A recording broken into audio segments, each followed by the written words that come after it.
अस्सलामुअलैकुम। तो इंशाल्लाह आज हमारी 1.1 एक्सरसाइज ख़त्म हो जाएगी। क्वेश्चन नंबर अभी मैं आपको कराऊंगा 5, 6 और 7। बहुत सिंपल से क्वेश्चंस हैं। मैं थोड़ा थोड़ा आपको गाइड करूंगा और हो सका तो जो मेरे करने का क्वेश्चन हो वो करा भी दूंगा। तो बगौर आपने देखने वाला इंशाल्लाह कल आपका इस एक्सरसाइज का टेस्ट भी होगा। रह जाएगा क्वेश्चन नंबर 4, उसके बारे में मैं एट द एंड आपको गाइड कर दूंगा। चलते हैं क्वेश्चन नंबर 5 की तरफ। 4 से देखिएगा। The equation y + 13 × y + a has no linear term, find the value of a। ये आपको कह रहा है ये एक इक्वेशन है y + 13 × y + a। इसमें जो a है इसकी वैल्यू मालूम करनी है आपने, जबकि इसकी कोई लीनियर टर्म नहीं है। यानी लीनियर टर्म ज़ीरो है, ना होने का मतलब है लीनियर टर्म ज़ीरो है। तो चलते हैं क्वेश्चन को सॉल्व करने के लिए।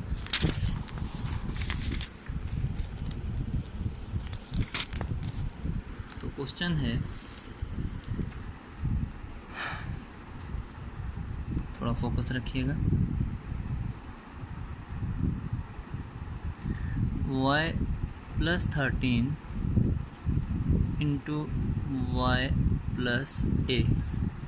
इस क्वेश्चन में बहुत सिंपल सा है, कह रहा है इस क्वेश्चन में कोई लीनियर टर्म नहीं है। टर्म कहते हैं रकम को, टर्म कहते हैं रकम को, याद रखिएगा TERM, टर्म कहते हैं रकम को। इस क्वेश्चन में ये करनी है, जो a है इसकी वैल्यू आपने मालूम करनी। कंडीशन दे रहा है आपको इस इक्वेशन में क्या नहीं है, कोई लीनियर टर्म नहीं है। स्टार्ट लेते हैं, इनको मल्टीप्लाई करते हैं, देखते हैं क्या होता है। y + 13 को y + a से मल्टीप्लाई करते हैं। y को पहले y से करें तो y × y y² plus × plus y × a ay। आगे चलते हैं। अब +13 से सारे को मल्टीप्लाई करें, +13 × y plus 13y plus × plus plus 13 × a 13a।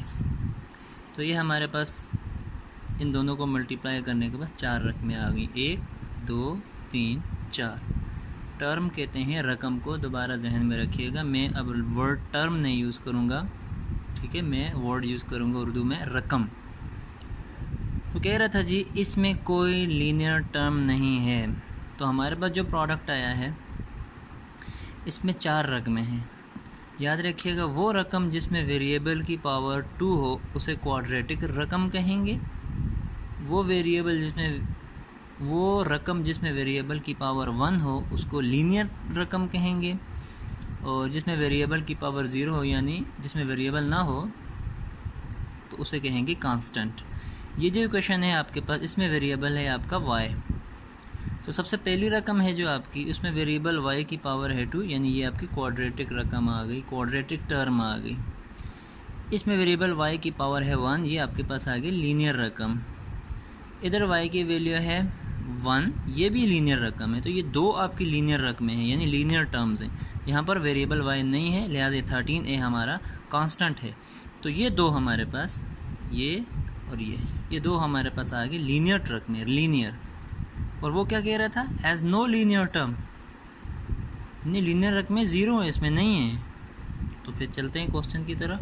तो according to question condition, question condition क्या है कि जो लीनियर रकमें हैं वो ज़ीरो हैं, ना होने का मतलब वो ज़ीरो हैं। तो हमारी जो लीनियर रकमें हैं, जो ay + 13y, इनको लिख देते हैं = 0। इनको = 0 हमने क्यों लिखा है, क्योंकि क्वेश्चन में कंडीशन दे रहा था कि ये जो इक्वेशन है, ठीक है, ये इसमें कोई लीनियर रकम नहीं है। लेकिन हमारे पास दो लीनियर रकमें आई हैं, और इनके आने की वजह ये a की वैल्यू का ना होना है। तो अब लीनियर रकमों को क्या किया जाए, तो हमने इन दोनों लीनियर रकमों को = 0 लिख दिया। क्यों 0 लिख दिया, 0 के बराबर मर्जी से नहीं लिखा, क्वेश्चन की कंडीशन के मुताबिक लिखा है। क्वेश्चन में यही कंडीशन है कि आपके क्वेश्चन में कोई लीनियर टर्म नहीं है, लिहाजा हमने अपने अपनी दोनों लीनियर रकमों को = 0 लिख दिया। सॉल्व कर दें। तो ay को यहीं रहने दें, 13y यहाँ पर प्लस हो रहा है, इस तरफ आकर के हो जाएगा -13y। 0 लिखने की ज़रूरत नहीं है, ठीक है। 13y इक्वल टू के इस तरफ था, इस स्टेप में इक्वल टू के इस तरफ आ गया, यानी राइट साइड पे। अब राइट साइड पे 0 भी था, वो क्यों नहीं लिखा, उससे कोई फ़र्क नहीं पड़ता। अब y से कट गया, कैंसलेशन प्रॉपर्टी, क्या बच के a की वैल्यू आ गई हमारे पास 13, a की वैल्यू आ गई हमारे पास 13। अब क्वेश्चन की जो कंडीशन है उसके मुताबिक a की वैल्यू हमारे पास आ गई 13, ठीक है। अब ये a की वैल्यू आप पुट कर दें इसमें वेरिफिकेशन के लिए, वरना जो क्वेश्चन में आपसे पूछ रहा है वो काम हो गया। a की वैल्यू मालूम करनी थी, a की वैल्यू आ गई, स्टॉप, आपका क्वेश्चन कंप्लीट। अपनी वेरिफिकेशन की आया ये क्वेश्चन ठीक है या गलत है, क्या इससे वाकई में लीनियर रकमें ज़ीरो हो रही हैं, तो वो तब पता चलेगा जब a की वैल्यू आप पुट करेंगे अपनी इस इक्वेशन में। पहले इक्वेशन लिख देता हूँ मैं, क्या थी, y² plus ay plus 13y plus 13a। इसमें a की वैल्यू पुट कर देते हैं -13, बाकी वैसे का वैसे ही a की जगह पुट कर देते हैं -13 प्लस 13y प्लस 13 इंटू -13। तो देख लें आप, -13y प्लस 13y से ख़त्म, यहाँ पर क्या हो जाएगा, प्लस इंटू माइनस माइनस 169। तो a की वैल्यू -13 पुट करने से ये चीज़ आ गई हमारे पास। कितनी रकमें आ गई, 2 रकमें। इसमें वेरिएबल की पावर क्या है, 2, ये क्वाड्रेटिक रकम है और इसमें वेरिएबल है ही नहीं, ये कांस्टेंट है। लिहाजा इसमें इन दोनों के प्रोडक्ट में अगर a की वैल्यू -13 पुट की जाए तो हमारे पास कोई लीनियर रकम नहीं आती, लिहाजा हमारा आंसर ठीक है। एक्चुअल जो हमारा क्वेश्चन है वो यही है। That's finish. चलते हैं क्वेश्चन नंबर 6 की तरफ। तो क्वेश्चन नंबर 6 को अगर आप गौर से देखें, कह रहे थे equation this has x equal to 1 as a solution, what is the other solution. तो क्वेश्चन नंबर 6 में जो हमारे पास गिवन है वो ax² plus 5x equal to 3, और कह रहा है अब ये क्वाड्रेटिक इक्वेशन है, नज़र आ रहा है, हाईएस्ट पावर क्या वेरिएबल 2 है, इसके 2 सॉल्यूशंस आएंगे, एक 1 है, दूसरा सॉल्यूशन आप मालूम करें। अब दूसरा सॉल्यूशन हमें तब पता चलेगा जब हम इक्वेशन को सॉल्व करेंगे। तो आसान सा तरीका इक्वेशन को सॉल्व करने का कि 3 मेथड हैं, फैक्टराइजेशन, क्वाड्रेटिक फार्मूला, या फिर वो उसको क्या कहते हैं, कंप्यूटिंग स्क्वायर। किसी मेथड से आप करें, लेकिन वो तब सॉल्व होगा जब आपके पास सारे कोफिशिएंट्स और कांस्टेंट्स की वैल्यू होगी। b की वैल्यू 5 है, c की वैल्यू 3 है, इधर का -3 हो जाएगा, और a की वैल्यू नहीं है मालूम हमारे पास। तो उसके लिए आसान सा तरीका, ये x की वैल्यू 1 इस इक्वेशन में पुट कर दें, put x equal to 1 in equation. तो इक्वेशन में जहाँ जहाँ पर x है वहाँ पर उसकी वैल्यू पुट कर देते हैं 1। 3 को इधर ले आए, सॉरी 3 को उधर ही रहने दें, उतनी ज़रूरत नहीं। तो इक्वेशन में x की वैल्यू 1, उसका रूट था, जाहिर सी बात है पुट कर सकते हैं। तो 1 का square 1 into a plus 5 1 is 5 को उधर ले जाएं, 3 के साथ आकर 5 हो जाएगा माइनस, उल्टा नहीं करना। तो a की वैल्यू हमारे पास आ जाएगी 3 माइनस 5, हमारे पास आ जाएगा -2। a की वैल्यू आ गई हमारे पास -2। आगे चलते हैं। तो a की वैल्यू आ गई हमारे पास -2। दोबारा आपके आसानी के लिए यहाँ लिख देते हैं। अब ये a की वैल्यू आपने पुट करनी है इसी इक्वेशन में। पहले इक्वेशन दोबारा लिख लेता हूँ मैं, ax² प्लस 5x, इस 3 को इस तरफ लें, इधर आकर हो जाएगा -3 इक्वल टू 0। इसमें a की वैल्यू पुट कर दें -2, -2x² plus 5x -3 equal to 0। देख सकते हैं आप, ये आपका क्वेश्चन है, बहुत सिंपल सा। ये क्वेश्चन आपको दे रहा था और कह रहा था x की वैल्यू इस 1 है, यानी इसका एक सॉल्यूशन x इक्वल टू 1 है, दूसरा क्या होगा वो तब मालूम करेंगे जो इस इक्वेशन को सॉल्व करेंगे। लेकिन ये इक्वेशन हम उस वक्त तक नहीं सॉल्व कर सकते जब तक हमारे पास ये a की वैल्यू नहीं होगी। पहले a की वैल्यू मालूम करने के लिए हमने ये x की वैल्यू 1 इस इक्वेशन में पुट की, तो हमारे पास a की वैल्यू आ गई -2। चेक कर लें अगर कोई मिस्टेक हो, उम्मीदें नहीं होगी। फिर ये a की वैल्यू -2 जो हमारे पास आई, हमने पुट कर दी इक्वेशन में। इक्वेशन में पुट करने के बाद हमारे पास ये बन गई क्वाड्रेटिक इक्वेशन। यहाँ से आगे आपने करना है, इस एक क्वाड्रेटिक इक्वेशन को आपने 3 मेथड हैं, किसी भी मेथड से आप सॉल्व कर सकते हैं, कोई पाबंदी नहीं है यहाँ पर। क्वाड्रेटिक फार्मूले से करें, फैक्टराइजेशन से होता है तो उससे करें, कंप्यूटिंग स्क्वायर से करते हैं तो उससे करें, कोई इशू नहीं है। किसी मेथड से उसको सॉल्व करें तो इसका एक सोल्यूशन 1 तो आपको पता है, दूसरा क्या होगा वो भी पता चल जाएगा। यहाँ से आगे आपने क्वेश्चन को कंप्लीट करना है इंशाल्लाह। आगे चलते हैं क्वेश्चन नंबर 7 की तरफ। कह रहा what is the positive difference of the roots of equation. इस इक्वेशन का पॉजिटिव डिफरेंस आपने मालूम करना है, यानी इसके जो रूट्स होंगे उनका पॉजिटिव, उनको माइनस करना है, लेकिन उनको जो माइनस करने के बाद जो आंसर आए वो पॉजिटिव होना चाहिए, नेगेटिव नहीं। तो चलते हैं क्वेश्चन की तरफ। इक्वेशन हमें दी हुई है क्वेश्चन नंबर 7 में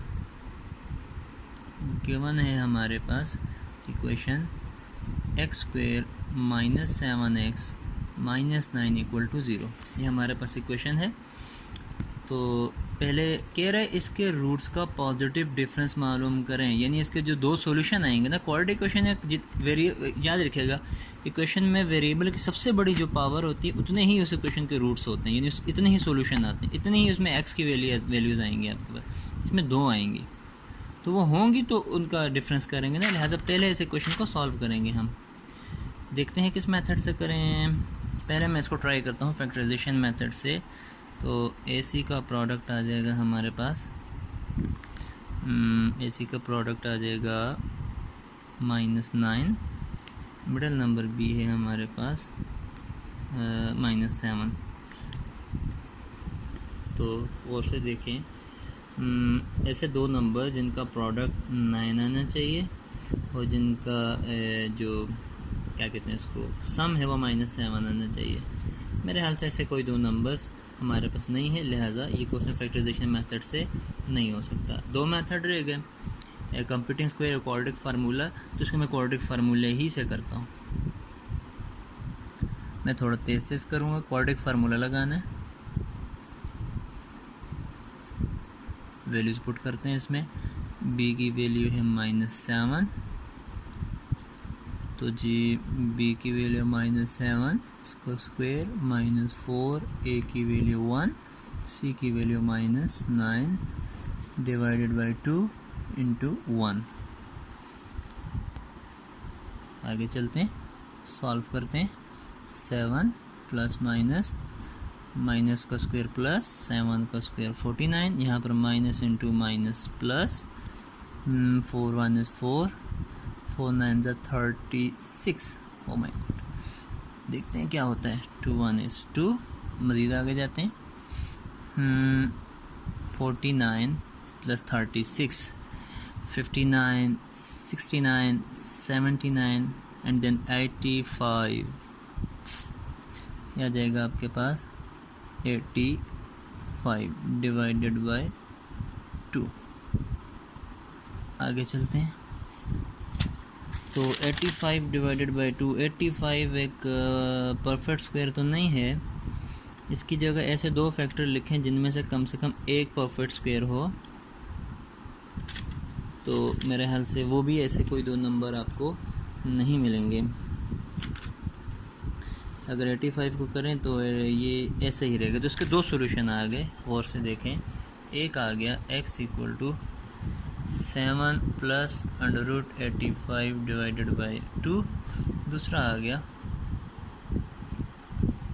7 माइनस √85 डिवाइडेड बाई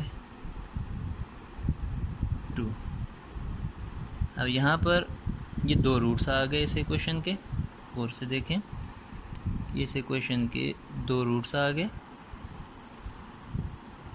ये हमारे पास थी इक्वेशन x² - 7x - 9 = 0। ये उसके दो रूट्स आ गए हमारे पास।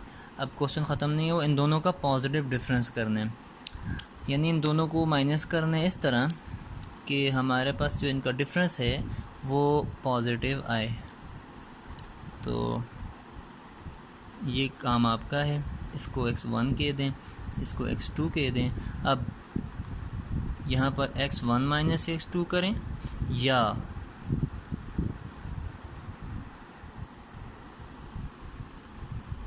x2 माइनस x1 करें, यानी ये लिख के इसमें से ये माइनस करें, ये पहले ये लिख के इसमें से ये माइनस करें। आखिर क्या करें, हमारे पास इसका डिफरेंस पॉजिटिव है। ये आपने खुद करना है इंशाल्लाह, ठीक है। दोनों सूरतें मैं आपको लिख के दे देता हूँ। या तो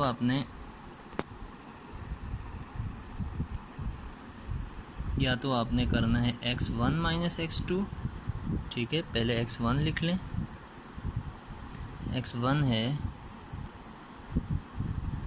7 प्लस √85 डिवाइडेड बाई 2, फिर इसके बाद माइनस के बाद ब्रैकेट में लिखेंगे 7 माइनस √85 डिवाइडेड बाई 2।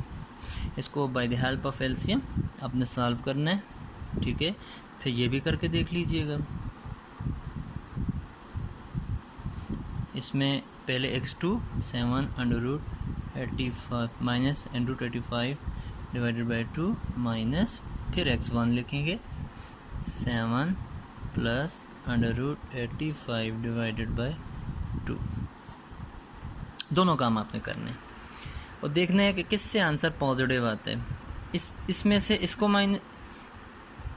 इसको माइनस करके, यानी x1 में से x2 माइनस करके आंसर पॉजिटिव आता है तो फिर वो करना है आपने, या x2 में से x1 माइनस करके पॉजिटिव आता है, किससे पॉजिटिव आएगा ये आपने अच्छी तरह चेक करके, ठीक है, जो भी आपका ठीक आंसर हुआ जिससे पॉजिटिव डिफरेंस आता हुआ वो आपने नीट कॉपीज पे उतार लेना है, या x1 माइनस x2 या x2 माइनस, ये आपने खुद ही चेक करना है। तो ये आपकी आज की असाइनमेंट है, ठीक है। इंशाल्लाह कल आपका मैं भी चैप्टर नंबर 1 ये एक्सरसाइज 1.1 का टेस्ट भी हो सकता है। अब यहाँ पर रह जाते हैं आपके क्वेश्चन नंबर 4 के 1, 2, 3, 4 पार्ट। यहाँ पर देखें कह रहा फाइंड ऑल सॉल्यूशंस, ये आपको क्वेश्चंस दी हुई हैं। अगर आप गौर से देखें सेम आपने वही काम करना है। पहली क्वेश्चन है नज़र आ रही है। अब वेरिएबल जो है ना इसमें दिया हुआ है आपको t, इस क्वेश्चन में वेरिएबल है t, इसमें है r, इसमें x है, इसमें भी x ही है। अब मिसाल के तौर पे इन क्वेश्चन में कोई पाबंदी नहीं है आप पे, आपको जो मेथड आसान लगते हैं आप उस मेथड से इन क्वेश्चंस को सॉल्व करें, लेकिन करना यह है आपने कि ये जो आपकी इक्वेशन नंबर 1 है, अगर कोई बिल फर्ज इस इक्वेशन को क्वाड्रेटिक फार्मूले से सॉल्व कर रहे हैं तो फार्मूले को फिर इधर है ना x नाम दे। जैसे इस इक्वेशन में हमने फार्मूला अप्लाई किया, फार्मूले को x नाम दिया है, लेकिन जब इस इक्वेशन में जब फार्मूला अप्लाई करेंगे फार्मूले को t नाम देंगे, क्योंकि इक्वेशन में जो वेरिएबल इस्तेमाल हुआ है वो t है। इस इक्वेशन पे अगर कोई क्वाड्रेटिक फार्म किसी को मिसाल के तौर पर फैक्टराइजेशन में प्रॉब्लम है, कपलिंग स्क्वायर से नहीं हो रहा, उसको लग रहा है कि मैं ये क्वेश्चन क्वाड्रेटिक फार्मूला ज़्यादा आसानी से कर सकता हूँ, तो वो ऐसा करे इस क्वेश्चन पे क्वाड्रेटिक फार्मूला तो लगाए, फार्मूला वही होगा, नाम उसका आर लिखेगा। क्यों? इक्वेशन में वेरिएबल आर है, ठीक है। यहाँ जिससे फार्मूले का अमूमन नाम एक्स होता है, एम एक्स नहीं दिया जाता। इक्वेशन में जो वेरिएबल है फार्मूले को भी वही नाम दिया जाएगा। यहाँ पर अगर वेरिएबल वाई होता ना, इसको वाई नाम दे, यहाँ जेड होता फिर फार्मूले को जेड नाम देते। तो यहाँ पर आर है तो आर नाम देंगे, यहाँ पर टी है तो टी नाम देंगे।